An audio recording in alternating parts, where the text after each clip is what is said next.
Hello students, in the last class we had seen introduction to HTML. HTML is the one which helps us to create web pages and it stands for Hypertext Markup Language.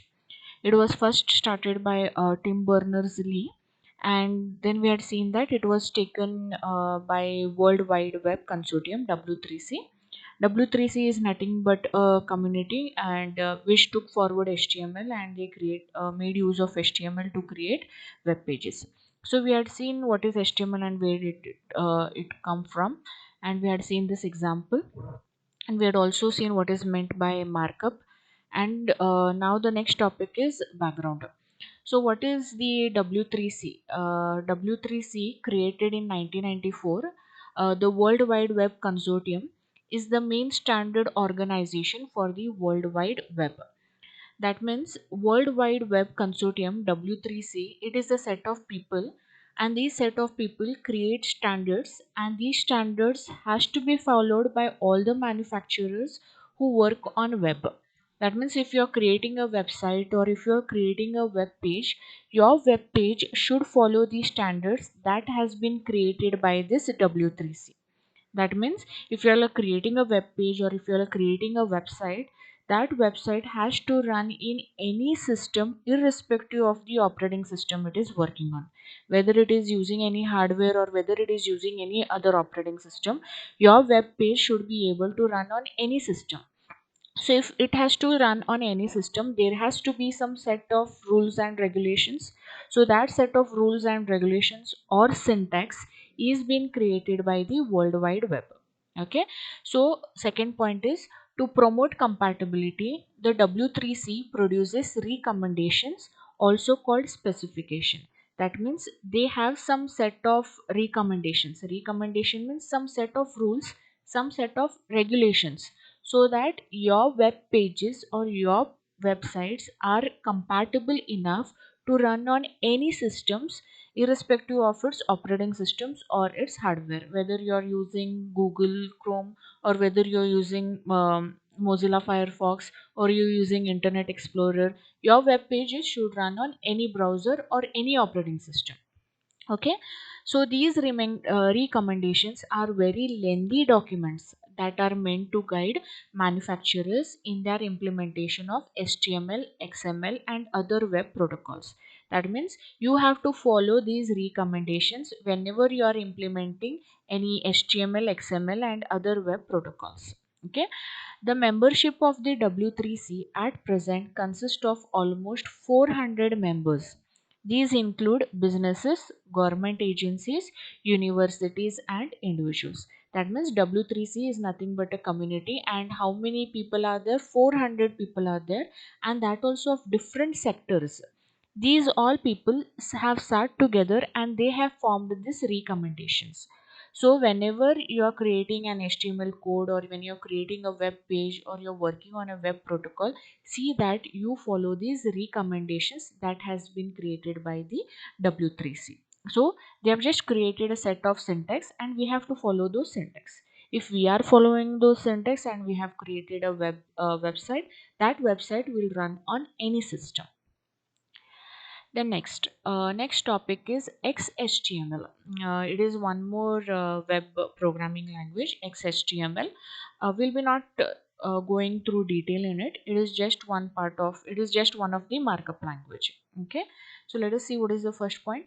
Instead of growing HTML, the W3C turned its attention to a new specification called XHTML 1.0, which was a version of HTML that used stricter XML extensible markup language syntax.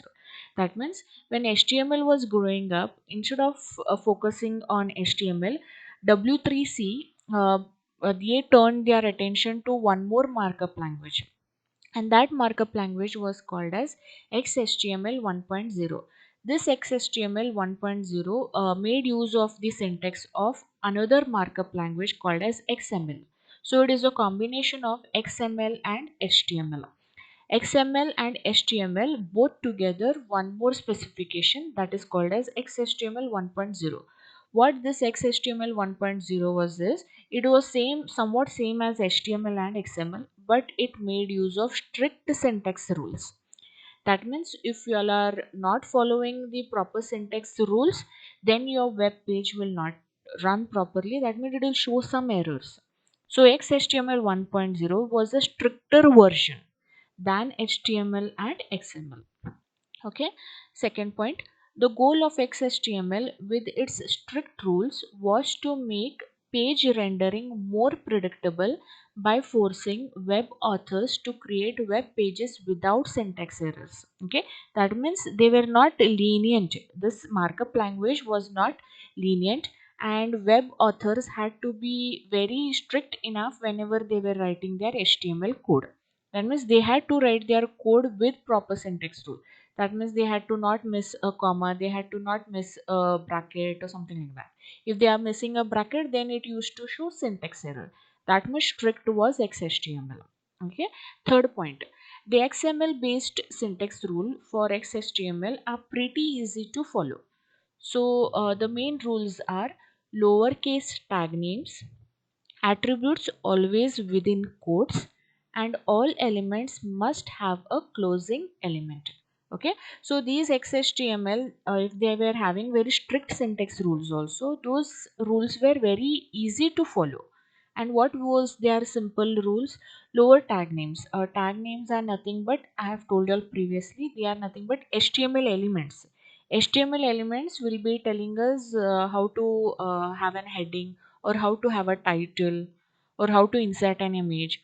So if you are making use of those HTML elements, or when you're making use of those HTML tag names, they are saying that it has to be written in lowercase. Okay, in presently in HTML, if those tag names are written in uppercase or lowercase, both means the same. That means they are not case sensitive. Here what it is, XHTML is case sensitive. That means if you have to make use of lowercase tag names. Second rule was what of theirs? Attributes always within quotes. Next, in the later classes, we'll be knowing about attributes. Attributes are the one which will be used with tag names, and they are telling that if attributes should always be within quotes. If you are not using quotes, then your web page will again show an error. Okay, so the second rule was you have to make use of attributes within quotes. And HTML elements usually have a closing and opening and a closing element. Okay, so all elements must have a closing element. If you are not putting a closing element, then again it will show you an error. So these were very simple rules that we had to follow for XHTML. That means only that much strict they were. HTML is not as strict as XHTML. That means if you do any error, or if you do any mistakes in HTML, it is okay. Okay, so hope we understood what is meant by XHTML. XHTML is a combination of HTML markup language and XML markup language, but only with a stricter syntax rules. And those syntax rules also are very simple to follow. We have seen it now. Okay, so next, continuation of XHTML. To help web authors, two versions of XHTML were created. And what are they? XHTML 1.0 strict and XHTML 1.0 transitional. That means to help web authors, two versions of XHTML were created: XHTML strict and XHTML transitional. So, what is the difference between these two versions? Let us see.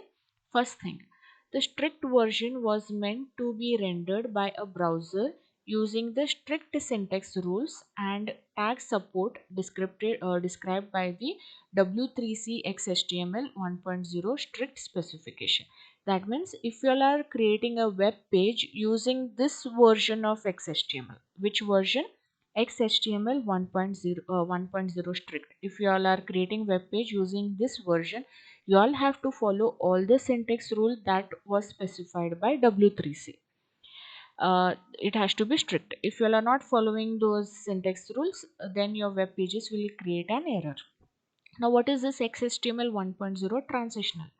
The transitional recommendation is a more forgiving flavor of XHTML and was meant to act as a temporary transition to the eventual global adoption of XHTML strict. That means this version of XHTML, that is 1.0 transitional, you need not strictly follow the syntax rules. That means it is good that if you follow the syntax rule. By mistake, if you all have not followed the syntax rule, it was lenient enough. That means it used to not show any error. So this was more forgiving flavor of HTML. That means this version is very strict. This version is not very strict. So to help web authors, these two versions came into picture. That means if you are not focusing much on syntax rule, you all will be focusing on more coding. But in strict version, you have to focus on coding as well as syntax. And in the second version, you have to follow the syntax also. You have to follow the your second version. No need of following the syntax rules. Okay, so two versions of XHTML. Now the next topic is validators.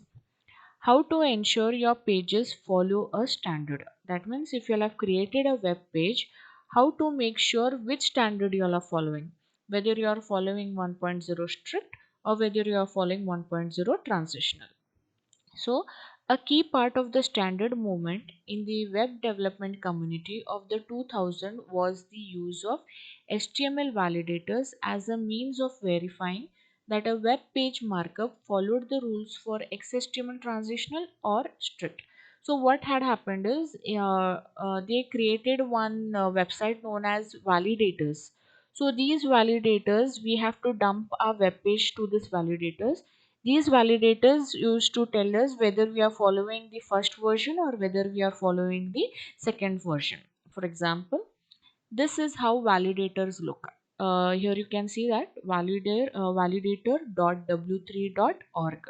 So this web page, what it used to do is whenever you create a website or whenever you have created a web page, that website or that web page address you have to put here.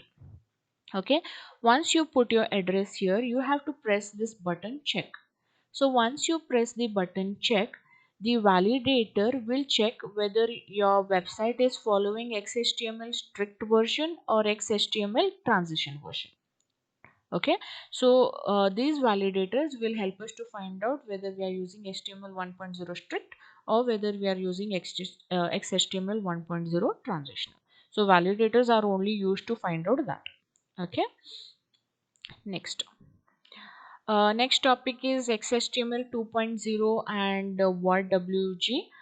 This we will be seeing it in the next class. Thank you.